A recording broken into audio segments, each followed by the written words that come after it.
Now, ano ba ang learning objectives natin, no? Bakit natin i-share ito? Kapag natapos mo ang video na ito, wala akong bibigay.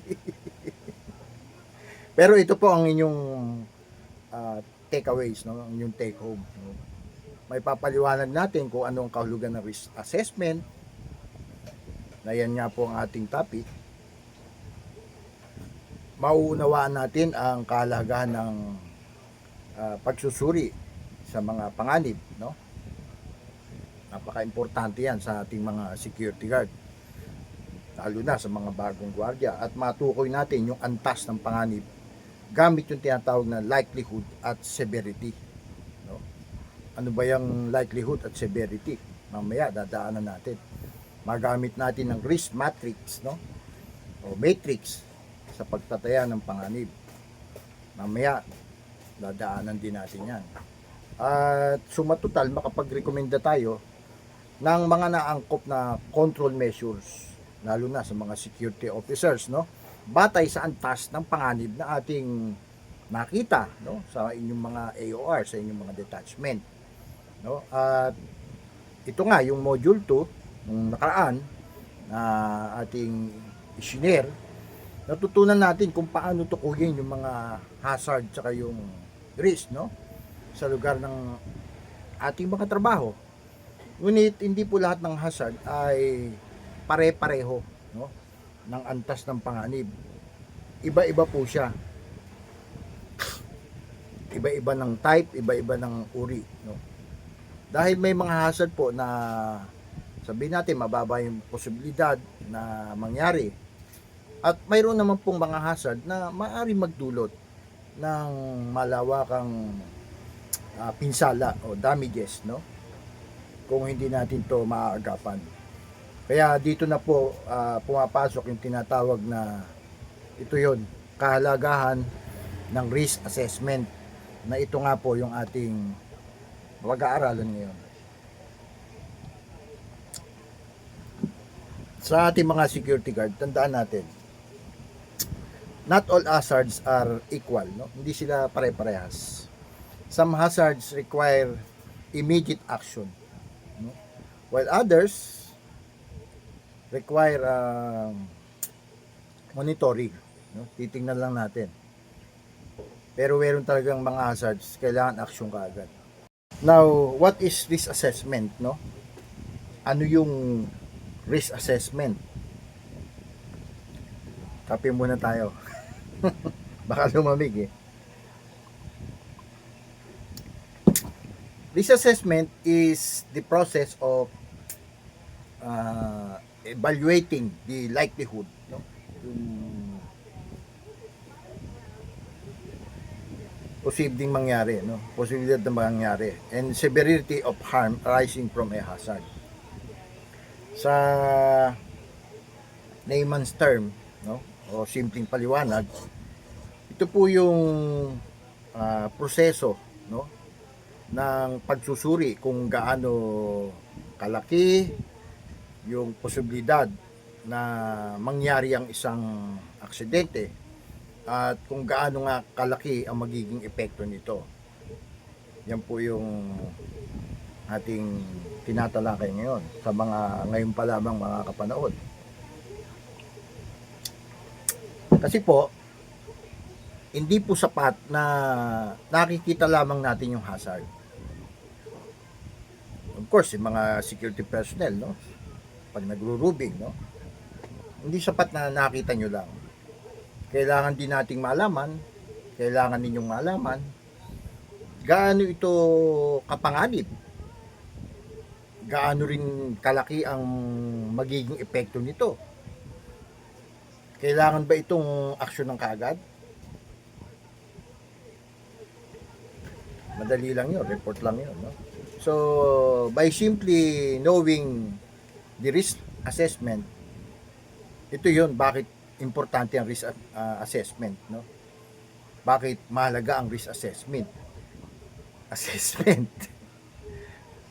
Sorry.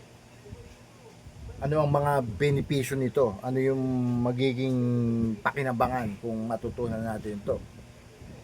No? Siyempre, priorities natin dyan yung hazards.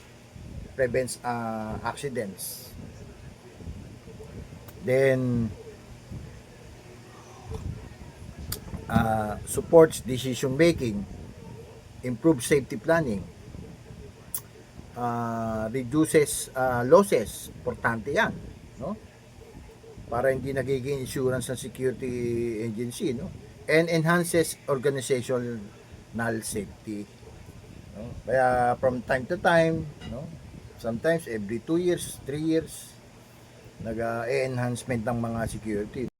Tandaan po natin, hindi lahat ng hazard ay kailangan bigyan natin ng parehong atensyon, no? Iba-iba po kasi yan. Sa pamamagitan nga nitong pinag-aaralan natin, ang risk assessment, malalaman natin kung alin ang dapat na unahin, ang dapat pagtuunan ng pansin, priority, no? Tulad nga nung kanina, no? Meron lang kailangan i-monitor natin. Now, meron pong components ang risk assessment, no? O ang risk, no? Meron pong dalawang mahalagang bahagi na dapat nating tandaan sa risk, no?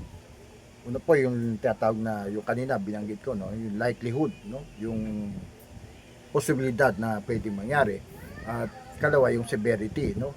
Ito yung epekto na pwedeng maging pinsala ng risk, ano. Na meron pong formula tayo diyan na gagamitin, no. Yung risk equals likelihood times severity, no. Paano yan natin masusukat o matatasa, no? Meron pong formula, mamaya dadaanan natin.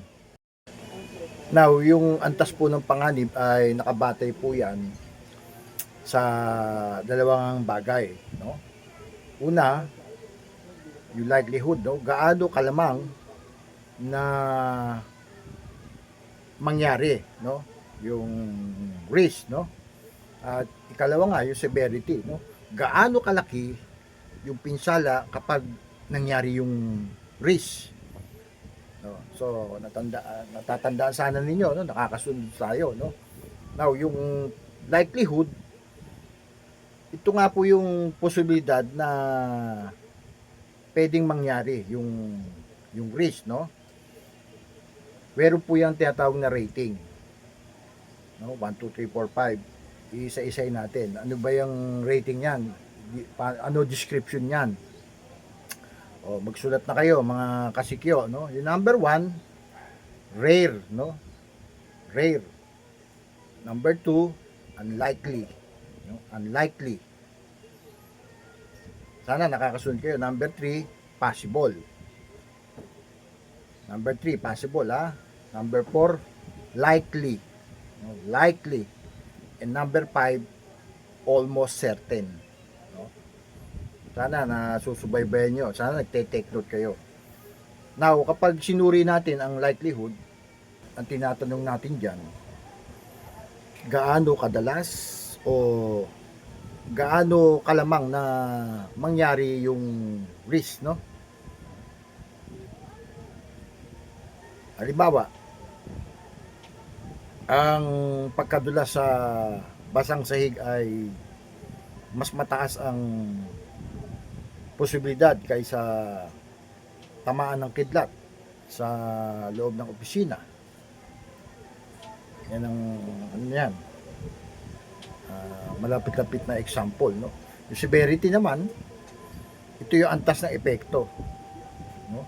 Meron ding rating na sinusunod tayo dyan, no? Ang description yan 1, 2, 3, 4, 5 pa rin. Sulat uli, take note ninyo. Number 1, minor. Number 1, minor, ha? Number 2, slight injury. So, number 2 is slight injury. Number 3, moderate injury. Number 3, moderate injury. Number 4, serious injury. Number 4, serious injury. And number 5, fatality, no? Catastrophic siya, no? Number 5, ha, tandaan niyo. Fatality, catastrophic.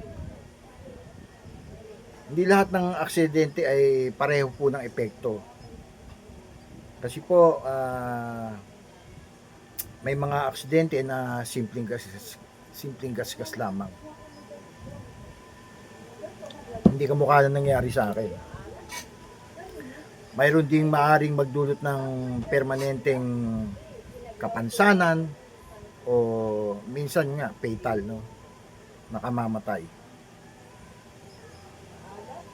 Kaya nakikita natin gaano kahalaga tong ating pinag-aaralan.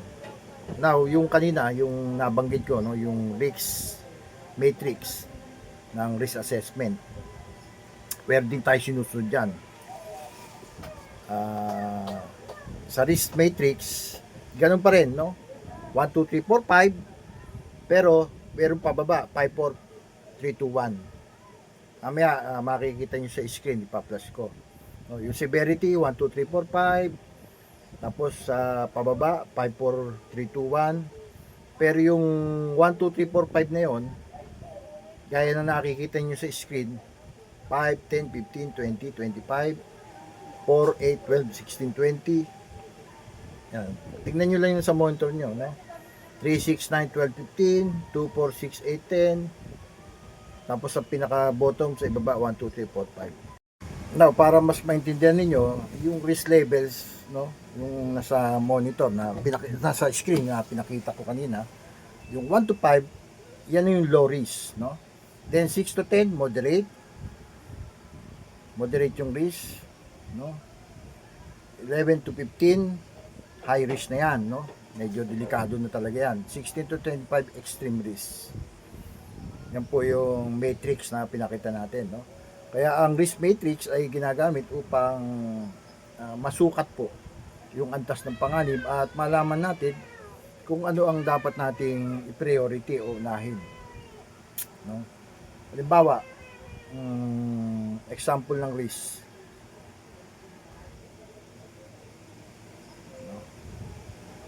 Risk assessment to example, ano yung hazard, no? Wet floor.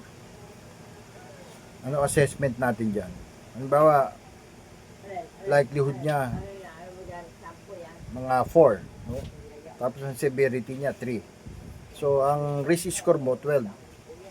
High risk yan, mataas kasi maraming nadudulas, no? Tsaka yung likelihood niya madalas. So ano action taken natin dapat, no? Immediate corrective action, no, required. Kailangan aksyonan natin. Bakit ba may nadudulas? Mayroong balik. Maglagay ng mga signage, no? Halimbawa naman natin, mataas ang posibilidad na yun nga, may madulas na maaaring magdulot ng injury, no, sa mga empleyado o kahit sa atin. Kaya ito ay dapat agad natin aksyonan.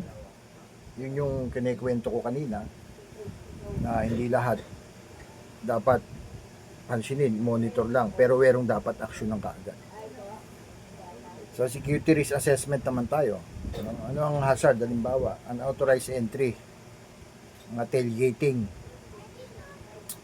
So sa assessment natin, halimbawa likelihood natin, no, lalo sa mga BPO, marami yan, nagte-tailgating. Sabi natin, medyo mataas 4. Tapos ang severity niya, no, 5. Mataas yan. Ang score niyan, mga 20. No, ang result niyan, extreme risk. No, extreme na siya. Kaya, recommendation natin dyan, siyempre, ano i-controls mo? Ano i-control mo? Visitor.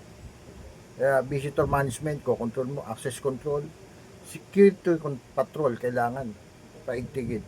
Then, CCTV monitoring.